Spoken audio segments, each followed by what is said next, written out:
pathétique parcours d'une loi, certes légalement votée, au terme d'étapes chaotiques dans un pays déchiré où deux courants se sont affrontés. Celui qui a la vie comme valeur suprême et celui qui, après des millénaires d'histoire de la médecine, autorise de faire mourir, en appelant aider à mourir, l'administration d'anesthésiques puissants et de curares.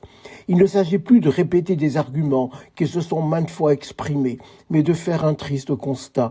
Sur un sujet aussi grave, on ne pouvait progresser qu'en construisant patiemment un parcours législatif consensuel, comme ce fut le cas pour les deux précédentes lois sur la fin de vie. Ces sujets dits sociétaux doivent être traités avec sagesse et non dans l'affrontement de deux camps. Sur un sujet aussi grave, il fallait recueillir au moins le vote de l'Assemblée et celui du Sénat. On a opté sciemment pour une navette parlementaire afin d'arracher un vote favorable à la loi sur le suicide assisté et l'euthanasie par une majorité d'une poignée de députés, 50,4% des voix. Comment un pays peut-il bouleverser son anthropologie en imposant une loi avec une majorité aussi infime ?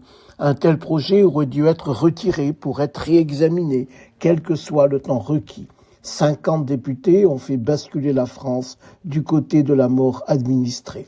C'était leur droit, la légalité est respectée. Mais quel est l'esprit de la loi ?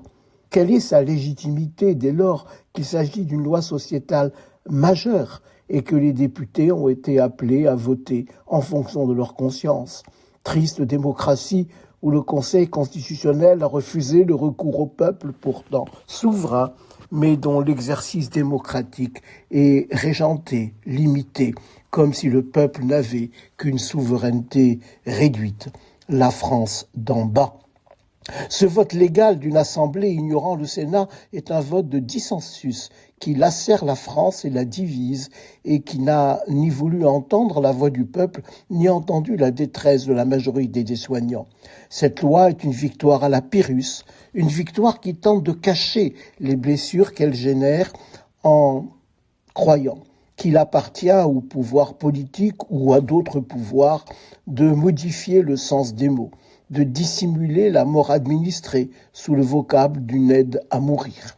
Cette expression est inexacte sur le plan linguistique, sur le plan scientifique, sur le plan philosophique. Elle veut draper d'un voile de mansuétude le suicide assisté, l'euthanasie, alors que cette aide à mourir est bien la dispensation de substances mortelles. Elle veut draper d'un voile de mansuétude une fracture civilisationnelle qui impose d'introduire dans la pharmacopée qui ne comportait que des médicaments, des substances appelées létales, qui seront en fait des médicaments détournés de leur usage thérapeutique pour endormir le sujet et paralyser la respiration, et que le comble est de faire croire qu'il s'agit encore de soigner. On doit même très vite définir des bonnes pratiques dans la manière légale d'entraîner la mort que l'on appellera naturelle.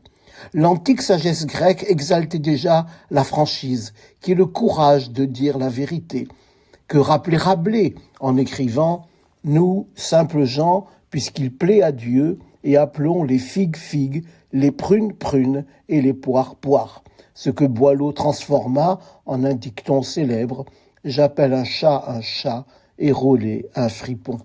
Il reste à chaque citoyen le devoir de garder sa liberté de conscience, d'assumer le dissensus éthique, de respecter la clause de conscience des soignants.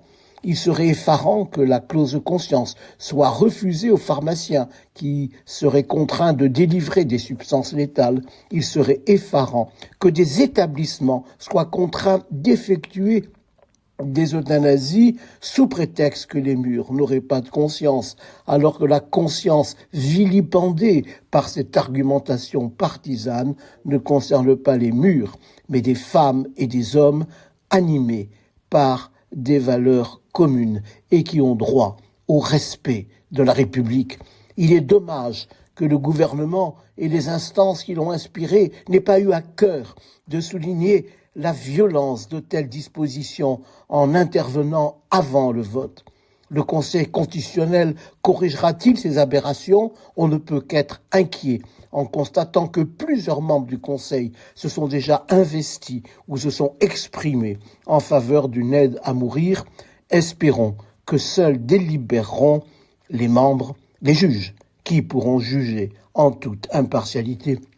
De toute façon, c'est dans une autre France que nous habitons désormais, en rupture avec la majorité des soignants, en rupture avec toutes celles et tous ceux qui pensent que personne n'a le droit, sciemment, volontairement, d'interrompre le cours d'une existence humaine, mais qu'il faut soulager toutes les souffrances sans limite jusqu'au dernier souffle de vie.